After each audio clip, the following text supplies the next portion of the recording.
قرابت داری اور رشتہ داری کا واسطہ دینے لگا کہ کامیابی سے ناکامی کی طرف لے جانے والی سب سے بڑی وجہ، بلکہ قوم کے لوگوں کو بہکانے لگا۔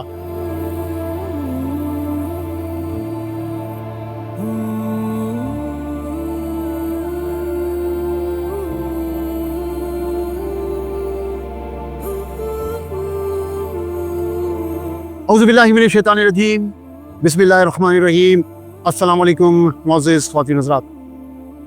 قرآن پاک اللہ تبارک و تعالیٰ کا وہ کلام ہے کہ جس میں کوئی شک نہیں۔ یہ رسول اللہ صلی اللہ علیہ وسلم کا وہ معجزہ ہے کہ جس میں آج تک کوئی تبدیلی نہیں کر سکا۔ یہ ایک مکمل ضابطہ حیات ہے جس کے مضامین میں عقائد، عبادات، اخلاقیات اور کردار سازی، علمی اور سائنسی حقائق کے ساتھ ساتھ حلال اور حرام کی مکمل تفصیلات موجود ہیں۔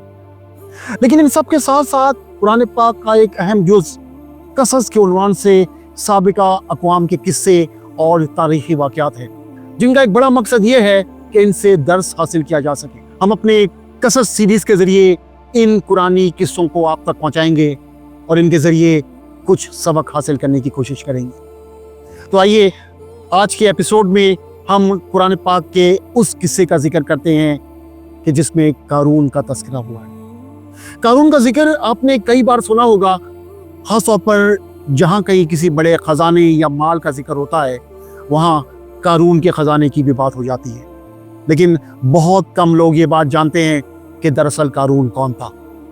قارون حضرت موسیٰ کے چچا کا بیٹا تھا، بہت ہی خوبصورت تھا، اسی لیے لوگ اس کے حسن و جمال سے متاثر ہو کر اسے منور کہا کرتے تھے۔ اس کے ساتھ ساتھ اس میں یہ کمال بھی تھا کہ وہ بنی اسرائیل میں تورات کا بہت بڑا عالم اور بہت ہی ملنسار با اخلاق شخص تھا۔ اسی وجہ سے لوگ اس کا بہت ادب اور احترام کرتے، لیکن دولت جمع کرنے کی ہوس نے اس کے حالات میں تغیر پیدا کر دیا۔ بے شمار دولت اس کے ہاتھ آتے ہی اس کا ایمان رخصت ہو گیا اور وہ منافق ہو کر حضرت موسیٰ کا بہت بڑا دشمن بن گیا۔ اسی دولت نے اسے اس قدر اعلیٰ درجے کا متکبر اور مغرور بنا دیا۔ قارون کی دولت اس قدر بے حساب تھی کہ اس کے متعلق اللہ تبارک و تعالیٰ کا ارشاد ہے، ہم نے قارون کو اتنے خزانے دیے تھے کہ ان خزانوں کی کنجیاں ایک مضبوط اور طاقتور جماعت بمشکل اٹھا سکتی تھی۔ جب زکوٰۃ کا حکم نازل ہوا تو اس نے حضرت موسیٰ کے روبرو آ کر یہ عہد کیا کہ وہ اپنے تمام مالوں میں 1000واں حصہ زکوٰۃ نکالے گا، مگر جب اس نے حساب لگایا تو وہ ایک بہت بڑی رقم نکلی۔ یہ دیکھ کر اس پر ایک دم حرص و بخل کا بھوت سوار ہو گیا اور وہ نہ صرف زکوٰۃ کا منکر ہو گیا بلکہ قوم کے لوگوں کو بہکانے لگا کہ حضرت موسیٰ اس بہانے سے تمہارے مالوں کو لے لینا چاہتے ہیں۔